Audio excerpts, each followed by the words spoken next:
Hi, Julia. Hi.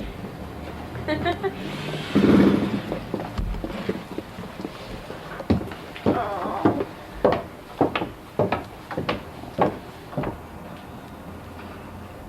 Got all your stuff? Yeah, I think so. We had a camel to carry all this sweat on us. Hi, Julia. Hi, Julia. See you up there.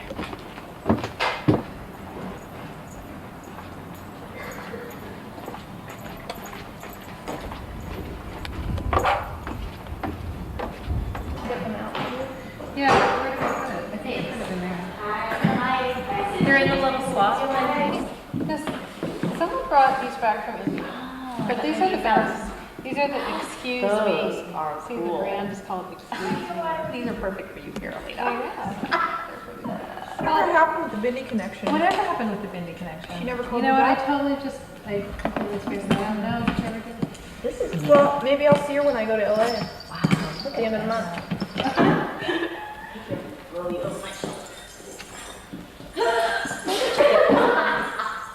okay. It's one of Suzanne's specifically.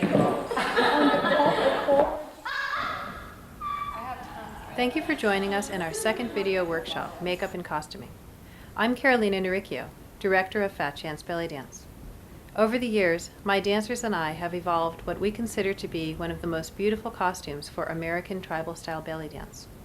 Just as the dance itself is a collection of classic belly dance styles, accentuated with elements of tribal cultures, so is the costume a creation reflecting these varied influences. In the next hour, we'd like to present you with the principles of stage makeup and costuming for American tribal-style belly dance. The tribal element of tribal-style belly dance is evident even in makeup and costuming. Because this style of belly dance is most often performed as a group, it is wise to follow a format of simple guidelines to keep the dancers looking uniform.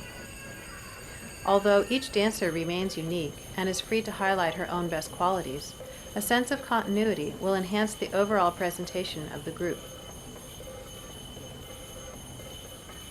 We find that picking a location where we can all meet and dress together helps to start the bonding for a show. It's a good time to check in with each other and discuss any last-minute changes and ideas.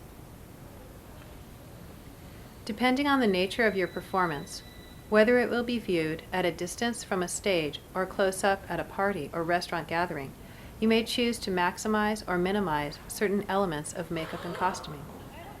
But in either case, remember that you are creating a mood, something that is apart from the audience's daily reality. It is a show, no matter how small the event, and you are in charge of creating the atmosphere.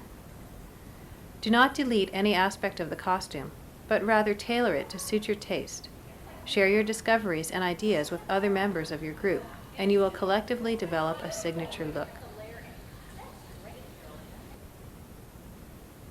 Stage makeup is meant to accentuate the natural beauty of the face. It differs from everyday makeup in that it is not supposed to look as if you just happened to wake up looking beautiful. Stage makeup is meant to command the audience's eye, to make you the most striking person in the room.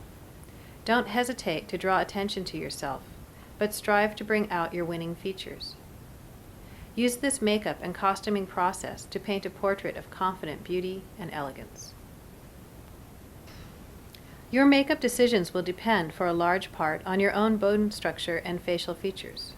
It is possible to play up or tone down certain aspects of your appearance, but don't attempt to change your nature. It's better in the long run to go with what nature gave you. It will look more believable on stage. It takes about 1.5 to 2 solid hours to get into this costume. The makeup and headdress take up most of it as they require the most attention to detail. At first, this process may be difficult and time-consuming. Give yourself enough time to make mistakes and correct them without feeling pressured. In time, you will develop a routine of successful applications and be able to execute them efficiently. The preparation is just as important as the results. It's like a ritual, really. We enjoy the time that we get to spend together during this process.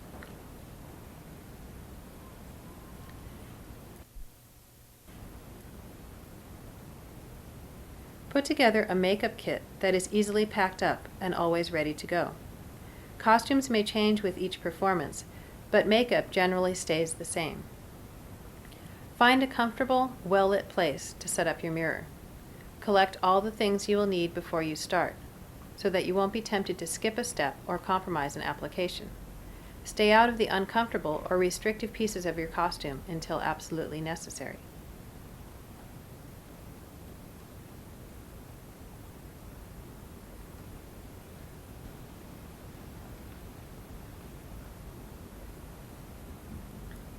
FatChanceBellyDance has a set color palette: brown for eyelids, red for lips, black for liner and lashes, and bright blush. You can, of course, create your own palette, but keep it uniform throughout the company and stay away from pastel and pale colors that will wash out on stage. Dancers with fair complexions are often hesitant at first to use strong colors, but remember that your hair will be covered by a headdress, and although it is important to stay true to your nature, you will most likely be viewed at a distance, and the impact of the company in terms of uniformity is what the audience will see. Also, each dancer is free to choose her own brand of makeup, so that the shades need not be exact, but the coloring should be constant. Makeup should be the first element of costuming. Start with a clean face and moisturize if necessary. The first aspect of makeup are the bases. They include foundation, powder, and lid base. Begin with a layer of foundation. The color you choose should be a shade lighter than your normal streetwear. Because our faces see the sun more than the rest of our bodies, it is wise to bring it up a shade to match somewhat the skin on our arms and bellies. Experiment until you find the right one. Apply foundation with clean fingertips or a damp cosmetic sponge. Be liberal in the application.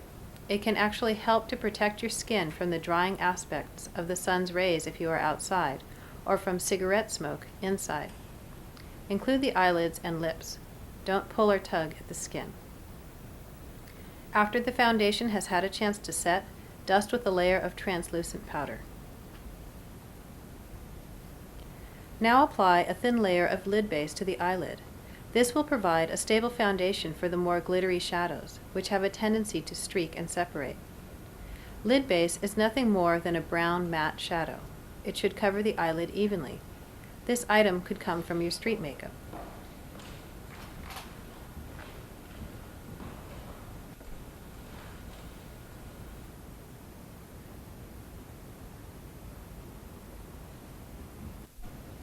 After the bases, apply the elements of color.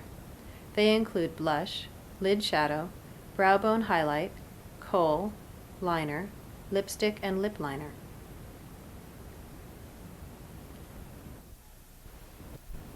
Use blush to highlight cheekbones.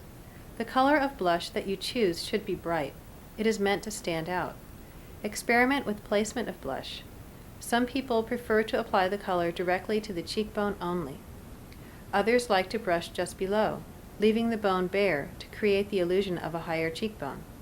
And still others will blend from the bone down into the hollow of the cheek, created when you suck in your cheek slightly. You may want to add a little contour by just touching the brush to the tip of your nose and chin.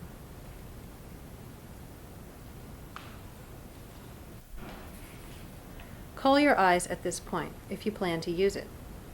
If you are using a pencil, you need only gently pull the lower lid down and run the pencil along it, and up a bit on the inner and outer corner of the upper lid. If you are using the traditional powdered kohl, avoid streaking your foundation by masking the lower portion of your face with a tissue while you line the lower and then the upper lid. Add a little white highlight to the brow bone, right where it rounds out. For the eyeshadow, we like to use a glittery powder. Using a soft brush or foam applicator, start by smoothing the color onto the lid at the inner corner. Cover the entire lid. Then work up into the crease and above it at an angle towards the outer eye, meeting the highlighter, so that when the eye is open, the color still shows. If you only bring the dark color up to the lid, but not over it, it will give the effect of a smaller eye when it is fully open. Too high and your eyes will overpower the rest of your face.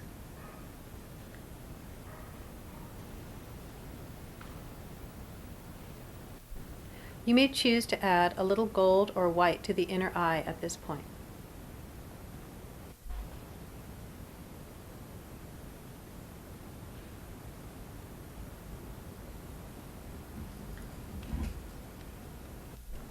Liner can be pencil or liquid.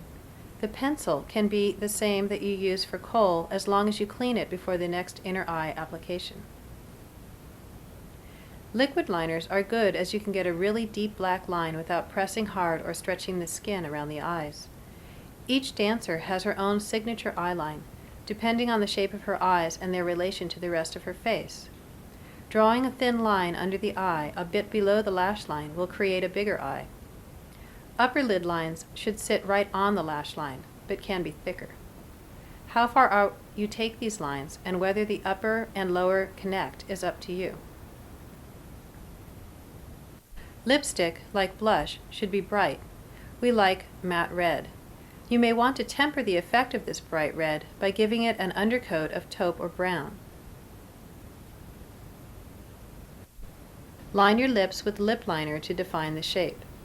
Usually, a lip liner is a shade or two darker than the actual lipstick. Line, lipstick, blot, lipstick again, and blot.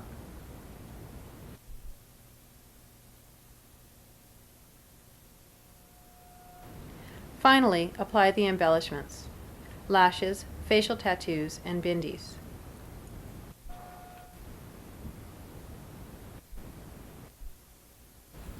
Lashes should be enhanced with either mascara or the addition of false lashes. Mascara should be black and is really only effective for close-up situations. Use it on both upper and lower lashes. False lashes come in all sizes and really add that final polish. Mascara lower lashes when using false eyelashes on the upper lid.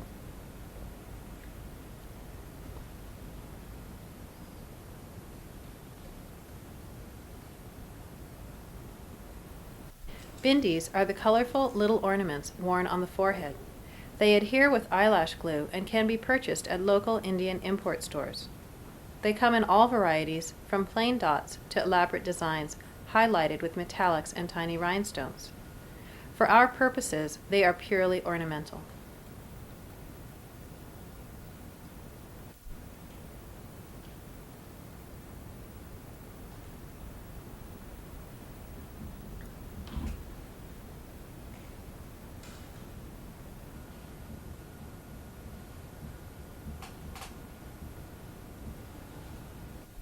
Facial tattoos are also an individual choice. We don't have any set rules, but we usually draw or paint both chin and eye tattoos with eyeliner. Sometimes we accent the bridge of the nose. Cultures vary in their meanings for facial tattoos. For some, the chin tattoo identifies one's tribe. Many ornament the outer eye area to ward off the casting of the evil eye. Sometimes the markings are just embellishments to make the wearer more beautiful, or less beautiful. It is rumored that in some tribal societies, girl children are given facial tattoos to make them less attractive to possible invaders or desirous gods.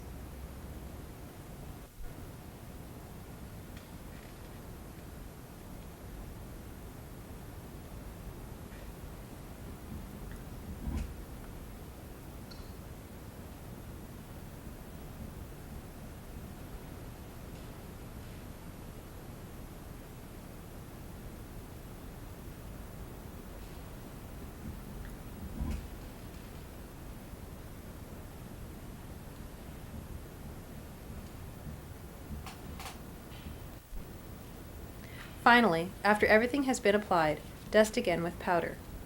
Include your lips this time, but not your eyes.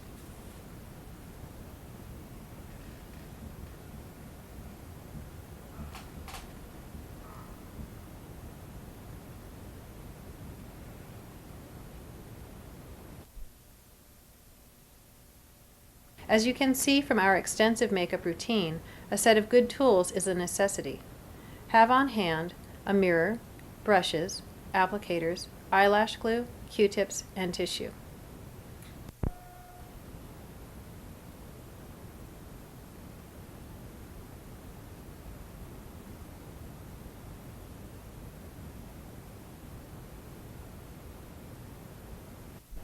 Carry a lipstick, eyeliner, and powder with you for touch-ups.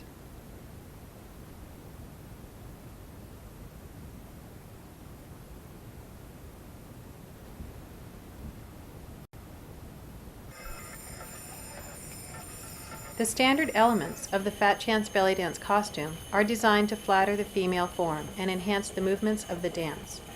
Some elements, like the choli, have evolved from our observations of tribal cultures. Other additions, like the coin bra and belt, are modifications of the classic belly dance costume. The choli is the little top worn under the coin bra. It has tight sleeves, an underarm gusset for free movement, an open back held together by ties at the shoulders and mid-back, V-neck, and a bare midriff. This top is a version of the Indian choli that was popularized by belly dancers during the 70s. The original version is still worn by the gypsies in India. Theirs also has tight sleeves and a gusset, sometimes a V-neck, sometimes other shapes, and the same open back. The midriff, however, is covered by an extension of cloth hanging from below the breasts, and a veil is always worn draped from the head, thus covering the back but allowing air to circulate around the body.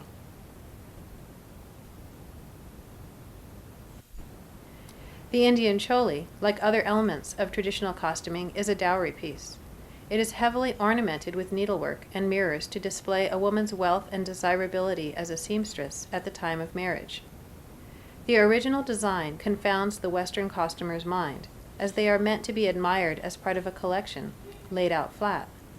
Thus, the ornamentation occurs predominantly across the front of the garment, and the actual construction is more flat than shaped like a woman's body. Since the back is invariably covered by a veil, it is left unadorned and simply tied. If you are lucky enough to get your hands on one of these originals, it will most likely have to be altered to fit the mature Western body. Remember that in many tribal cultures, girls are married when quite young, so the piece that you acquire may actually have been made to fit a teenager. However, once altered, it is suitable for performance without the need for a coin bra. The cholis that we wear are left unadorned, partly so that we can wash them without fear of ruining the adornment, and because the coin bra both adds the temporary embellishment and would cover any permanent handiwork. In any event, these tops are ideal for belly dance, as they accentuate the shoulders and arms while allowing for free range of movement and offer a flattering V-neck and open back that keep the body cool. Many tribal cultures employ the idea of loom-width fabric. That is, garments are constructed out of fabric that is woven on a small, often portable, loom. Because of the time and effort needed to produce a textile from scratch, no part is cut or thrown away. Instead, the garment is patterned to work around the limits or excesses of the fabric. Clothing, bags, and utility objects are designed so that every bit of the textile is used. Any curves are facilitated by turning the fabric in, not by cutting. Often, a garment or bag is recycled when part of it becomes worn. The portions that were tucked away are released and something new is made.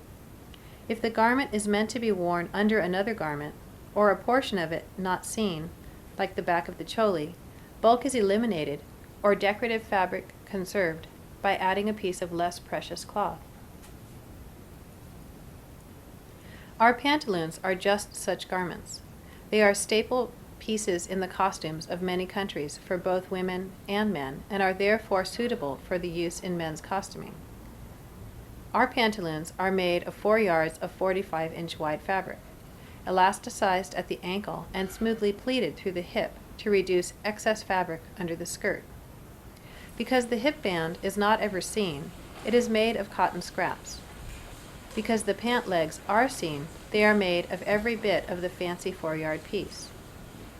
The fancy fabric can be light and shiny, so it won't stick to the skirt.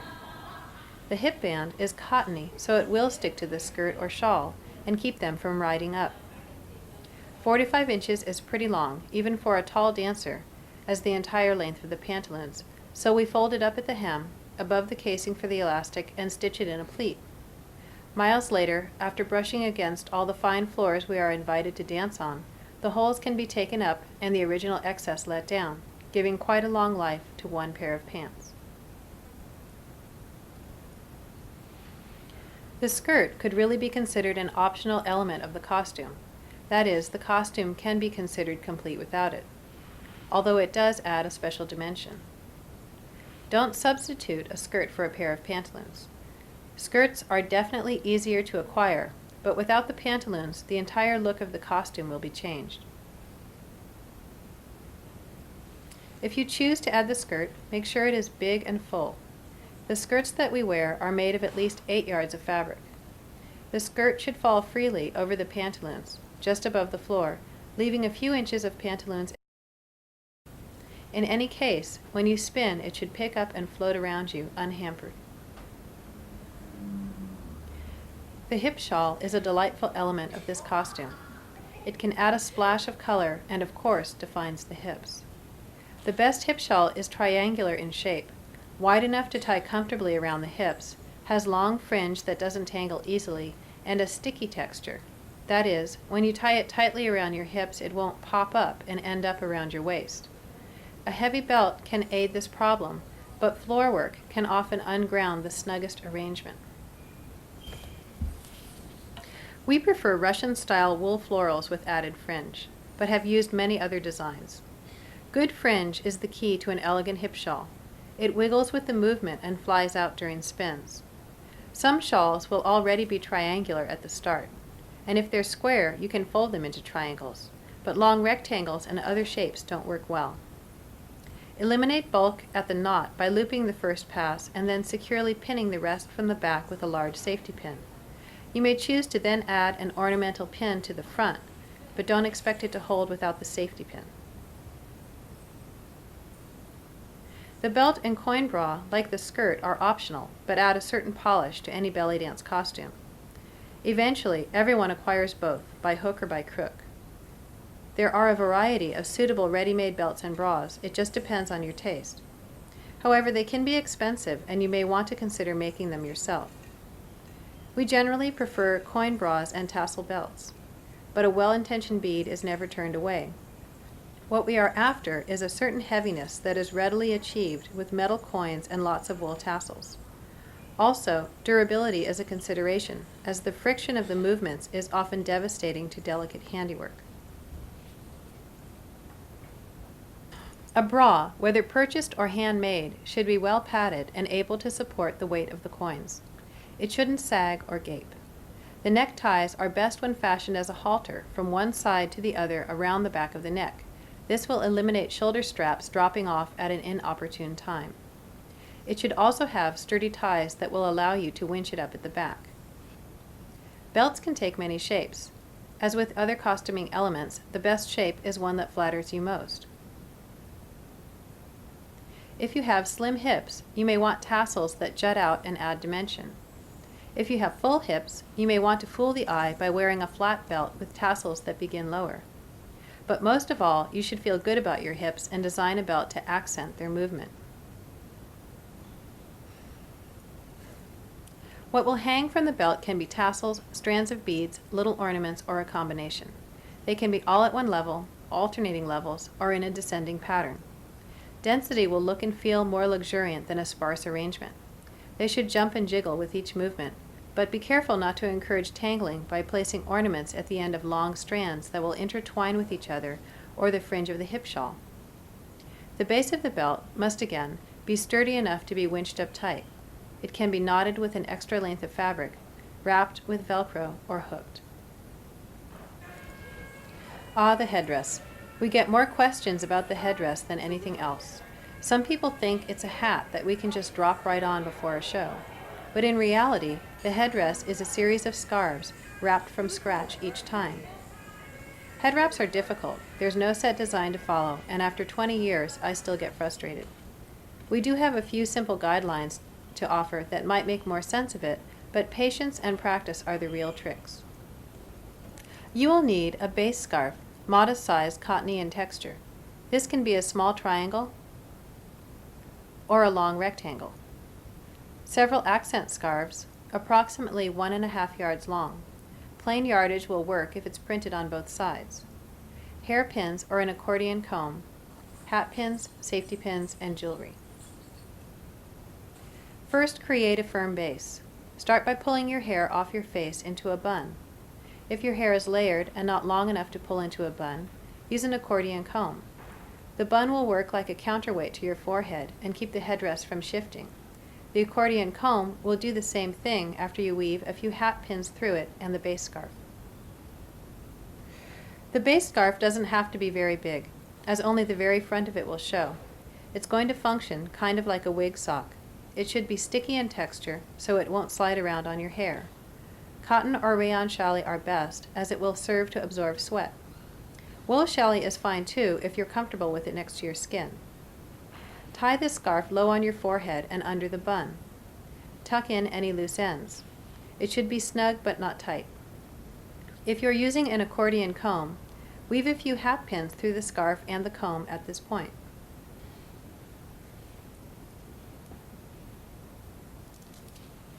In time, you will discover where to rest the line of the base scarf. Some dancers like it as low as possible, almost covering the eyebrows. Others like to open the face up. It really depends on your facial structure and how big your face actually is. The large accent scarves can go on at this point. Start with the most sturdy and work your way up to any lightweight, filmy scarves as they collapse under the structure if put on first. Try rolling them up, twisting them together, knotting them, or any combination. The scarves need to encircle the head for purposes of stability. If you will be dancing with a sword or pot, you will want to check the top of the headdress as you go to make sure there is room for the object. We like to build sword slots into the top of our headdresses so we can just set the sword down and have it balanced without wasting time during a performance. But that's a secret, don't tell anyone. Keep pinning with hat pins as you go. If you tuck any ends in or tie any knots, follow up with a pin so it won't pop out while you're dancing. Add jewelry as a finishing touch, using both safety pins and hat pins. Test the headdress by leaning back and gently shaking your head. At this point, I would be remiss if I didn't mention the importance of the safety pin. It is perhaps, without exaggeration, the most valuable piece in the evolution of costuming of any sort. Utilitarian in nature, they are indispensable. Keeping an assortment on hand and lending them freely will endear you to your dancing friends. That's it really, it just takes practice and everybody does it differently. The finishing touch for this costume is the veil. For us, it has become more of a costuming element than a prop. The added size of the headdresses and the uneven surface created by the jewelry makes the veil drag and catch. It's so unpredictable that we rarely do veil work unless it's well choreographed. And even then, it's much more simple than in other styles of belly dance. We use it as a wrap to cover our costumes between shows and occasionally dance with them opened up, but securely fastened to 3 points. Divide the veil in half lengthwise and tuck a bit into a point at the crown of the headdress. Next, run your fingers down the long right side of the fabric. Wrap the fabric across your body and tuck a handful into the belt at the left hip. Finally, run your fingers down the long left side of the veil and draw it across the previously wrapped portion to the right shoulder and tuck the last bit into the bra strap, or secure it with a hat pin to the headdress. Leave enough play in the silk so that it drapes freely around the body while covering all of it and hangs free in the back. To dance with the veil on, open up the right shoulder and left hip and tuck them into the belt at either hip towards the back.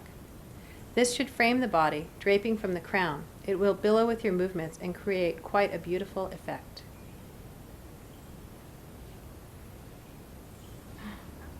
As we add the ornamentation to the headdresses, I'd like to mention something about the origins of this costume and the idea of collecting. By now you've probably figured out that this costume is a collection of visual elements from many different Eastern cultures. It is not, as some people assume, an authentic costume specific to one region. But then, what is authentic?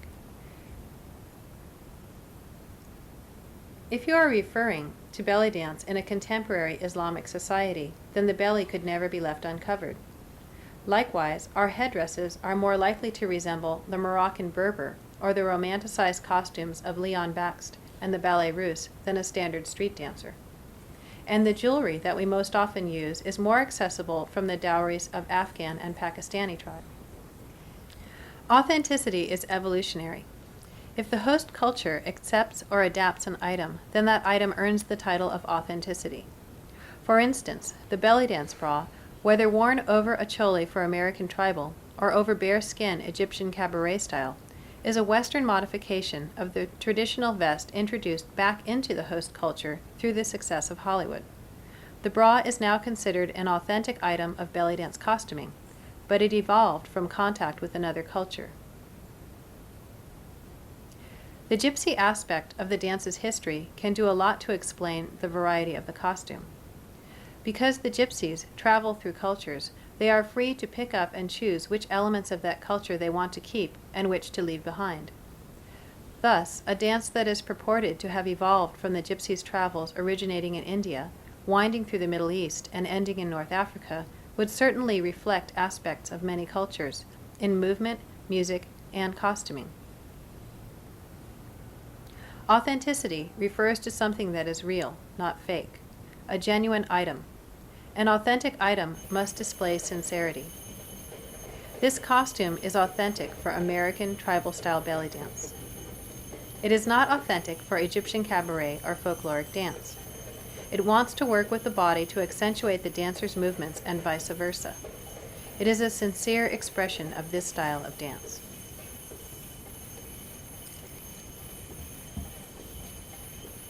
This costume can be successfully adapted to suit your taste and budget, as long as it continues to reflect the sincerity of the dance. As your costume evolves, you will undoubtedly begin to notice the subtle differences in the quality of certain items. The jewelry is perhaps the most expensive aspect of the costume, as well as the most exciting. Our use of jewelry is based on the concept of the dowry.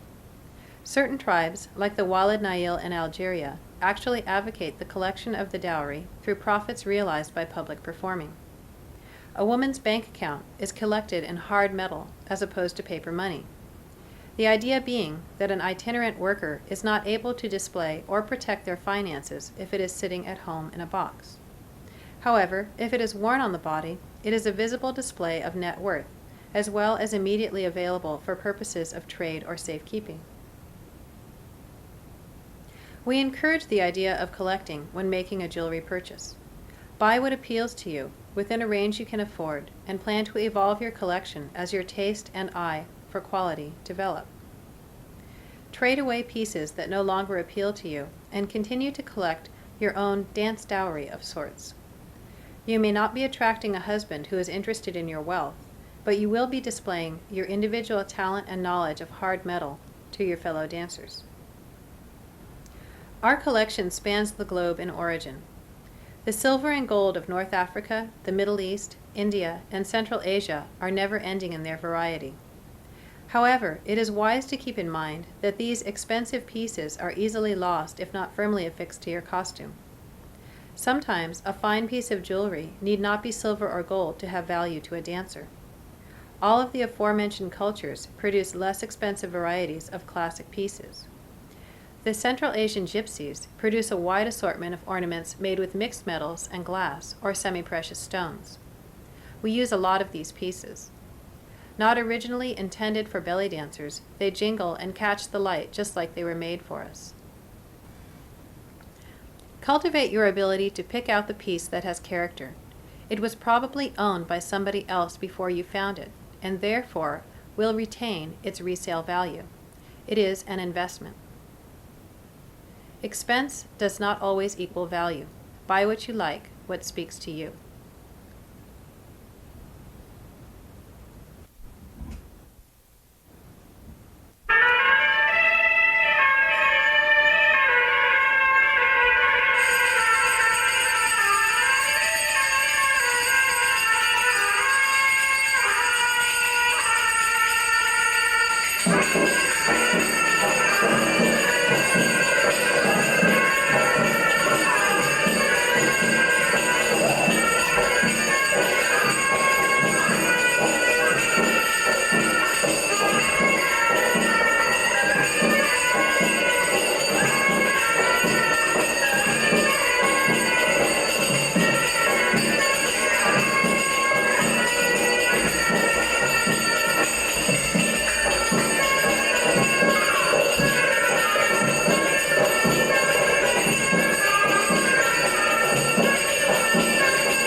Bye.